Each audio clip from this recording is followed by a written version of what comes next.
նայում եմ, որ այս տարի ընդունելության քննություններին անբավարար ստացած դիմորդների թիվը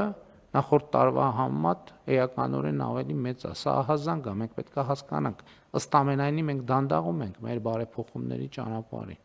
որովհետև շատ ենք կոմպրոմիսների գնում, անընդհատ գնում ենք կոմպրոմիսների, եւ արդյունքում ով է դրանից տուժում,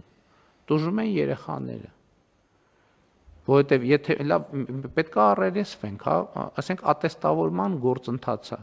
լավ 1, 2, 3, 4, 5, 6, 7, ասենք ինչքան կարելի է, չի հաղթահարում մարդը, պետք է վերջ, ասենք վերջ, էլ պետք է չաշխատի դպրոցում, որովհետև այդ իր աշակերտն է, որ գնում է չի կարողանում ընդունելության քննությունը գոնե բավարար ստանա, չենք ասում է գերազանց ստանա, գոնե բավարար ստանա։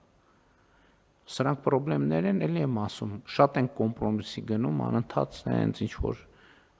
բաներ անում։ Որոշումները կայացված են, պետք է շատ հստակ, հատու, վճռական ձևով պետք է իրականացնել։ Եվ որևէ կասկածի տեղ չկա, որովհետև որևէ կասկած չկա, որ մենք դա անում ենք երեխաների շահերից ելնելով, եւ իհարկե տեխնիկական դետալներն էլ պետք է հնարավորինս արագ կազմակերպենք։